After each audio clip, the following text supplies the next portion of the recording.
సమ్మిళిత వృద్ధి సాధనకు ప్రజారోగ్యము ఎంతవరకు దోహదపడుతుంది అని మనం తెలుసుకోవచ్చు.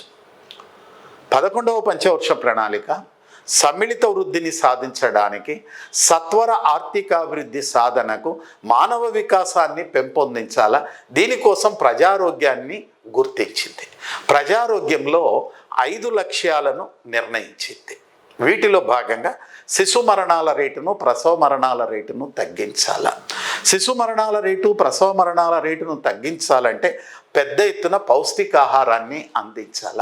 అందువల్ల శిశు మరణాల రేటును, ప్రసవ మరణాల రేటును తగ్గించడానికి, పెద్ద ఎత్తున పౌష్టికాహారాన్ని అందించడానికి ఈ ప్రణాళిక ఒక లక్ష్యంగా పెట్టుకున్నది అని చెప్పవచ్చు. వీటితో పాటు ఇంకొక విషయాన్ని కూడా మనము ఇక్కడ చూడవచ్చునండి.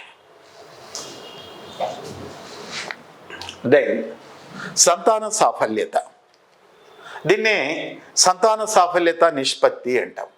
18 నుంచి 49 సంవత్సరాల వయసు లోపల ఉన్నటువంటి మహిళలు సగటున ఒక మహిళ ఎంతమందికి జన్మ ఇస్తున్నదో చెప్పేదాన్ని సంతాన సాఫల్యత అని, నిష్పత్తి అని అంటారు.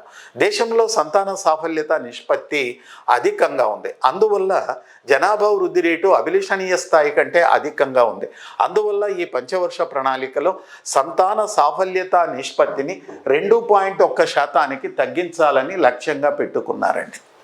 ఈ ప్రణాళిక ముగిసే నాటికి గ్రామీణ ప్రాంతాల్లో, పట్టణ ప్రాంతాల్లో ప్రతి కుటుంబానికి రక్షిత మంచినీటి సదుపాయాలను అందుబాటులోకి తీసుకొని రావాలని గుర్తించింది. వీటితో పాటు ఈ ప్రణాళిక ప్రారంభం నాడు ఎంతమంది 0 నుంచి 3 సంవత్సరాల వయసు లోపల ఉన్నటువంటి బాలబాలికల్లో పౌష్టికాహార లోపంతో బాధపడుతున్నటువంటి వారి శాతాన్ని 50% తగ్గించాలని ఈ ప్రణాళిక లక్ష్యంగా పెట్టుకున్నది. మహిళలు, బాలబాలికలలో రక్తహీనత, అనేమియా అత్యధికంగా ఉంది. అందువల్ల ఆ రక్తహీనత తగ్గించడానికి ఒకవైపు పెద్ద ఎత్తున వైద్య సేవలు, ఆరోగ్య సేవలను అందిస్తూ మరి ఒక వైపు పౌష్టికాహారాన్ని కూడా అందించాలని పెట్టుకున్నది. ఎప్పుడైతే ప్రజారోగ్యంపై అధిక ప్రాధాన్యత ఇస్తుందో జీవ నాణ్యత కలిగినటువంటి జనాభాని వృద్ధి చేయడానికి, జనాభా డివిడెండ్ని పెంచడానికి దోహదపడుతుంది. తద్వారా ఆర్థికాభివృద్ధి సాధించడానికి వీలవుతుంది, సమ్మిళిత వృద్ధిని సాధించడానికి వీలవుతుందని చెప్పేసి ఈ ప్రణాళిక గుర్తించింది.